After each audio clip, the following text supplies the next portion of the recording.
Good morning बच्चों। अब हम बात करेंगे अपरिमेय संख्या की कि अपरिमेय संख्या किसे कहते हैं और कैसे वो होती है। देखिए, अपरिमेय संख्या वे संख्या है जिन्हें p/q के रूप में नहीं लिखा जा सकता। जहां p और q क्या है, पूर्णांक है और q कभी भी जीरो नहीं होता, वो क्या संख्या कहलाती है, अपरिमेय संख्या कहलाती है। कहने का मतलब जिनको p/q के रूप में नहीं लिखा जा सकता वही संख्याएं अपरिमेय संख्या कहलाती हैं। उदाहरण, इनकी जब खोज की गई, हिप्पास नामक मैथमेटिशियन ने करी थी, तो जैसे एक √2 को खोजा था, √3 और √5, ये सारे के सारे क्या हैं, हमारी अपरिमेय संख्या है। इनका कारण यह है कि इनका वर्गमूल पूर्ण रूप से भी नहीं निकल सकता है, हम ऐसा भी इनको कह सकते हैं। अब बात आती है कि अगर संख्या है तो हमारी संख्या रेखा में होनी जरूरी है, क्योंकि जो हमारी संख्या रेखा होती है उसको हम वास्तविक संख्या रेखा बोलते हैं।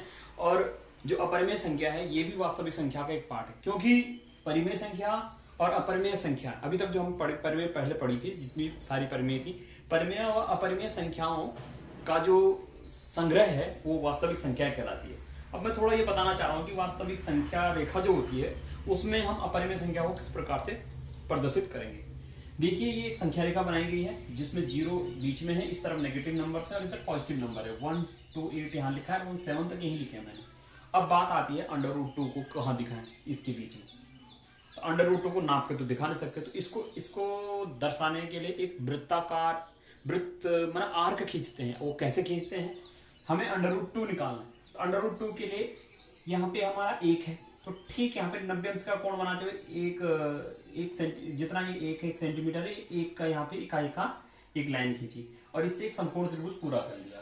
अब संपूर्ण त्रिभुज पूरा कर लेंगे तो एक ये और एक ये है, तो पाइथागोरस से √2 ही आ जाएगा।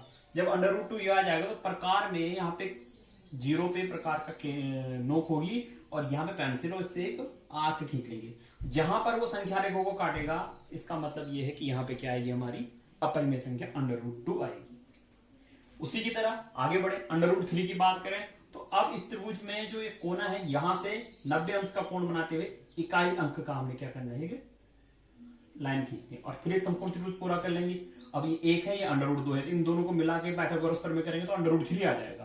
तो √3 फिर वही बात, यहाँ पे प्रकार का नोक रखना है और यहाँ पे पेंसिल और एक आर्क खींच देना है। जो रेखा को जहां पे काटेगा वहां पे क्या आएगी, हमारी √3 आएगी।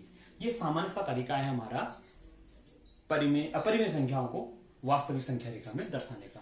क्योंकि परिमेय संख्या और अपरिमेय संख्याएं वास्तविक संख्या रेखा में आती हैं, इसलिए इन दोनों का संग्रह क्या कहलाता है, हमारा वास्तविक संख्याएं कहलाती है। Thank you.